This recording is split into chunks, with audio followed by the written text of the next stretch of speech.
back, everybody. And I hope for those college or high school seniors, sorry, that you stuck around because we have this last segment is ex specifically for you. I'm joined by my colleague, Lisa Albro, who is a former admissions officer at Goucher College and also worked as a school counselor. Hi, Lisa. Hi, Beth. How are you? I'm good, thanks. So, Good. we are talking about accepted student events, and these are going on in earnest right now and probably through the end of April. And so, I wanted to get your thoughts. And why don't we start with the most basic, which are what are admitted student events? Sure. So many of them take place on campus, but there often will be admitted student events that travel to local areas so they can meet students who may not be able to make it to campus. But they're yield events. They're designed to help students who've been admitted make their decisions. And as all high school seniors and their parents out there know right now, you might be grappling with that challenge of here are two or three or four schools, maybe more, I hope, that have accepted me, and how do I choose? So visiting a place again and seeing it with the eyes of an admitted student is the best way to do this. When you visited originally and started to do college tours last year or summer or fall, you were looking at schools before you knew if you were in, and maybe you were hopeful. But now you've got a place there, and it's up to you to decide which is the best place for me. Right? Is this Right. the place where I could see myself? Yeah. So, as our listeners probably know if they've been paying attention, I have a senior. He is in exactly this position right now. So, he has answers from all but one of the schools that he applied to. And it's the same thing. When he had really good criteria for what schools would go on his list. But now that he knows where he's been accepted, he's really starting to zero in as much as possible on where does he fit the best? He feels like he fits at all of these schools. That's why he applied to all of them. But Right. now he's trying to determine, well, which is the best one? Because as we have talked about many times on the show, you can only go to one. So, as excited as you might be about all of your decisions, you can only choose one. Um, Correct. so, last night, in fact, he and I attended an admitted student reception that was local. So that was in Boston. We live in the Boston area, and for those events, what they usually do is they'll bring a member or two of the admissions office along with maybe some local alums to talk to students and parents about their experiences. And then in a perfect world, maybe you meet other students who have been accepted. I will say that we did not really chat with any other families who were there. I'm curious if you have advice for students to not make that mistake or how you might approach a reception like that. Sure, sure. Well, and to your point, the goal of the institution of the school is to introduce you to as many different facets of student life as possible. We used to do those local events too, and we would travel with sometimes professors, sometimes current students would come with us too. And I think the more the merrier, the more chance you get to meet people and talk to people. But yeah, to talk to other families that are there, other admitted students that are there to find out. I met one of my best friends through one of those Oh, conversations at that's an admitted cool. student event. Yep, I did. And so you never know who you might meet, who you might come to know later. And it's not a guarantee all of you are going to that college, but it's nice to make that connection. But ask the questions too, because when you visit a school as an admitted student or attend one of these local events, you're doing so again, like I said, with the eyes of an admitted student. So you're not learning about how many students go there and what majors do they have like you did maybe a year ago. You're going deeper, and so I encourage students to have their questions that they want to ask. Get ready to ask questions of everybody you can talk to. They're there to answer your questions and help guide you. So if there are professors, if there are current students, if there are alums, ask them about their experiences. Ask them, what are the things that you most need to know about for your daily life in college? What's most important to you? Is it the food? Is it getting your courses that you need? Whatever that might be, ask all those questions, because now you're really sizing them up. They need to prove to you that they're the one. Right, and, right. and they need to show you what they have to offer. That's good. Couple things that you might see on campus, maybe, and maybe on the local events. Very often they'll have panel discussions. There might be faculty panels or student panels. We always did both of those, and I used to get to moderate the student one, which I loved.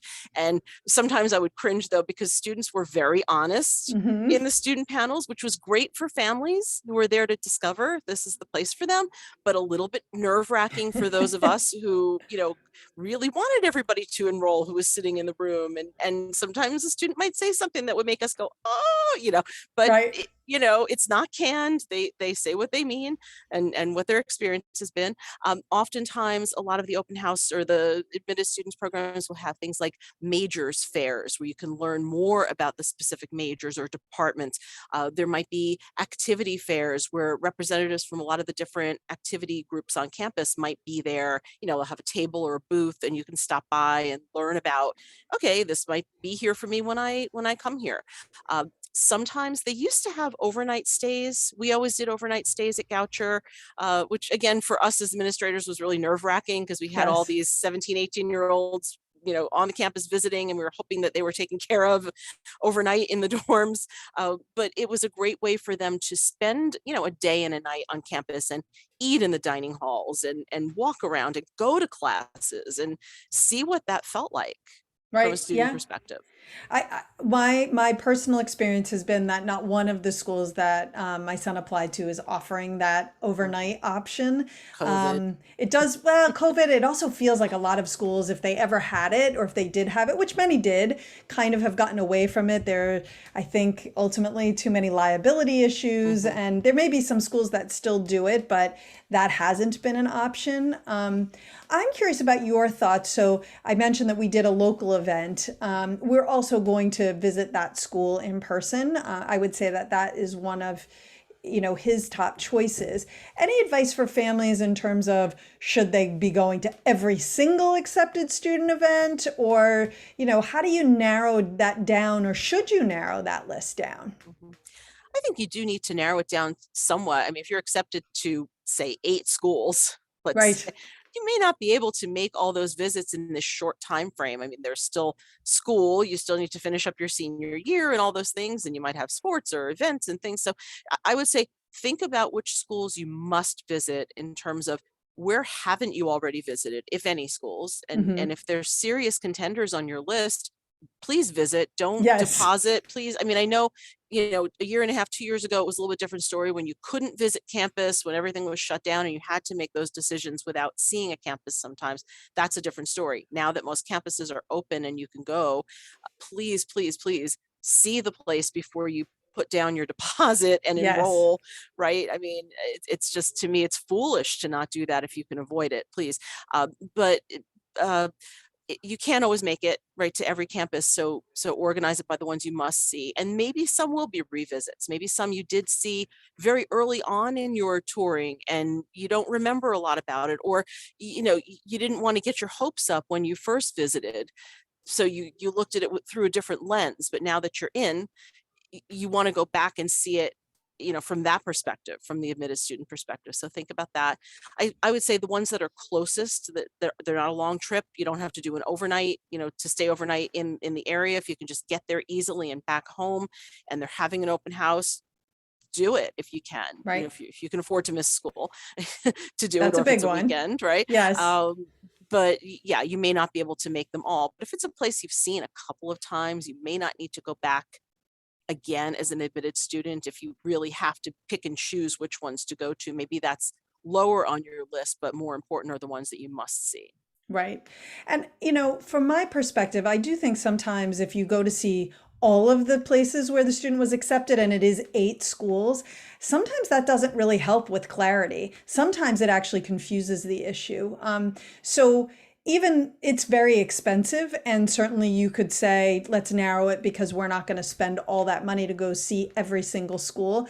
But even if the sky is the limit when it comes to money, I would really be thoughtful about where do you really need to see? To your point, if you've never seen it and you're strongly considering going, then definitely you should be going. And I would advise going for an accepted students weekend or day, because that's probably going to give you the greatest amount of insight in a quick, 1 day shot.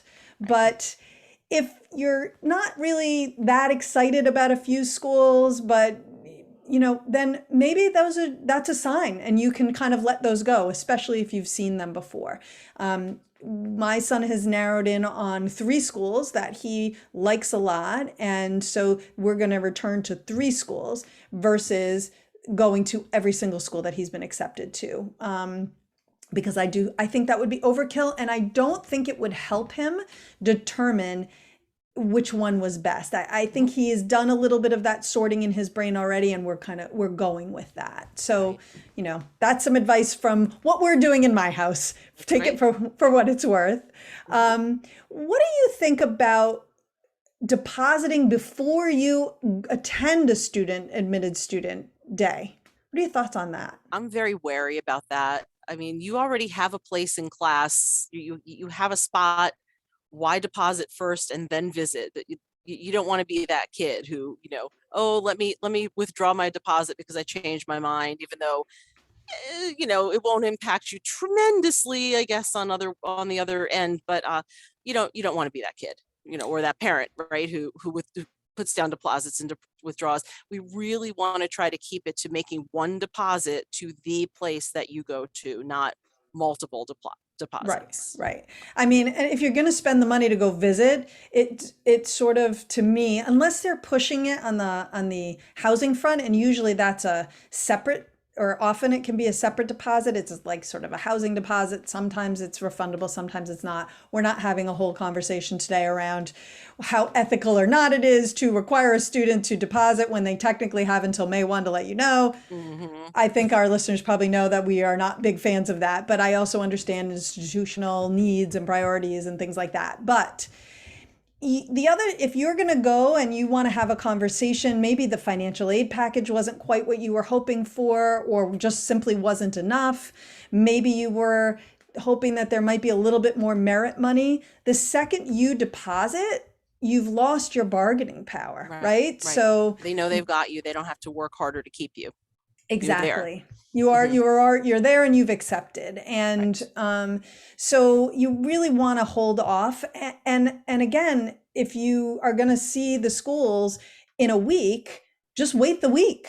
And then if you're there and you love it, hey, and you don't have any more negotiating to do, by all means, bring your check and do it there. I'm in a couple of parent groups for accepted students run by the different universities, and I see it every day where a parent says, we just attended a great admitted student event. My son loved it and he has accepted. We gave them our check while we were there. Awesome. That's kind of fun, right? Great.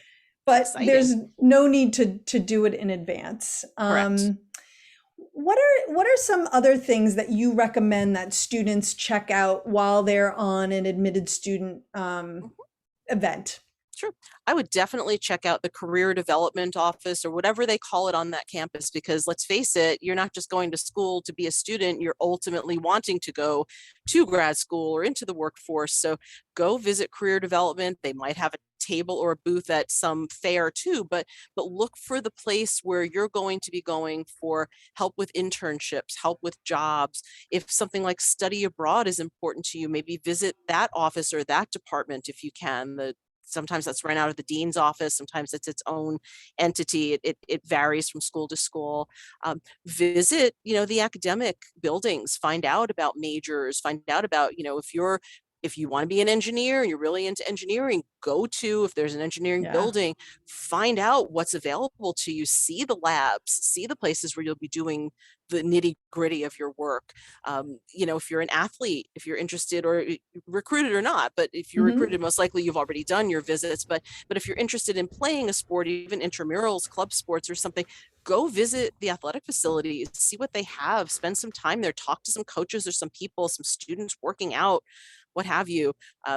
Most likely they'll have some food for you, but if you can get into some of the dining areas, I don't think that's a bad idea to kind of see what you see and taste what you taste. Right, exactly. Get a feel for what that's like. And you mentioned financial aid before. Certainly, if you're getting an aid package, or you're got some merit and you want to kind of talk things through, usually they have some way for you to meet with these folks on campus on admitted students days. But you might already make an appointment ahead of Mhm. time too. Yeah. Mhm. And actually, I think that's a great point, right? They have these admitted student days. They're set up and they're hopefully going to cover everything you could possibly want to investigate. But there's no reason why you couldn't separately make appointments to talk to someone on campus that maybe isn't part of that event. And have your own sort of schedule for some things you want to accomplish while you're there. I think that's good advice, and you don't just have to stick to what is sanctioned by the university, I guess. Correct. Correct. I Right. say the same thing to students who are visiting schools for the first time. Make space in your day to do more than what's programmed or what's scheduled. Spend some time off campus too, because you may want to spend time off campus as a student. Who knows? See what's out there, Right. see what's available to you. If you want to get off campus and go have dinner or go shopping, what amenities are right there within walking distance if you won't have a car, or what transportation is there? Find those things out too. Right. You basically you're moving to a new place for probably a minimum of 4 years, possibly a little longer. Is this a place you want to live for Mhm. the next 4 to 5 to 6 years? And those are important components of how happy or not you're going to be in those places, right? Right. Right. Yeah.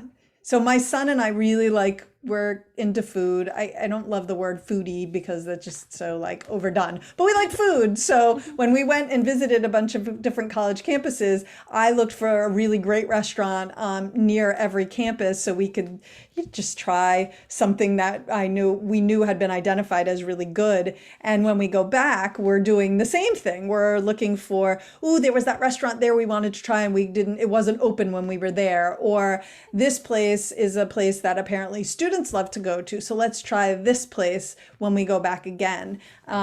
So, what's important to you, kind of seeking that out is such a huge component of going back to these campuses before you make a final decision. Yes, Yeah. absolutely. Any other thoughts that you generally share with students or suggestions that you make as they are making their final choices and incorporating these return visits into that Mhm. process? Yeah, well, I'm a big pro and con person myself. I'm a big list maker and I like to write it down. I like to see it or type it. I want to see it in writing. Here are the pros and here are the cons for each place I'm considering. And sometimes you may have a really long list of pros, a really short list of cons, but the cons, the individual cons might be really, really big and outweigh the pros. Sometimes if you spell it out and look at it that way, and think of everything, after your visit, and maybe when it's fresh in your mind, don't wait until the week after, in the car on the way home or in the hotel that night, if you're right, staying near campus, whatever it is, jot all down your thoughts down, and say, here are the things I liked, here are the things I didn't. How many of the things you didn't like are you live with? Do the Right. pros eclipse those things? And look at that for each campus. And maybe as you compare and contrast, you might see that, I didn't realize, but this one place that I thought was kind of highest on my list, I realized had more cons than I realized. And there are fewer pros than I thought there would be, but this other place that I wasn't really paying as much attention to, after visiting, I learned this and this and that. And maybe this is the better place for me. And I don't want this to muddy the waters. And I think to your point earlier, Beth, that's why you don't want to visit maybe all 8 of the schools, or Right. all the schools you got accepted to, or what have you, because it might bring different thinking in that wasn't already there, that maybe you've already kind of semi-ruled a couple places out and you don't need to visit them, but then the ones that are still in contention, you want to visit and kind of do this, Right. just and talk it through. Just don't just keep it all in your head. This is something that students and parents should talk through together, because parents might have a certain misgiving they don't want to voice, but if the student brings something up that maybe the parent was thinking, parents might say, I was wondering about that too, let's talk about this. Right. Help you Absolutely. make the best decision. Yep.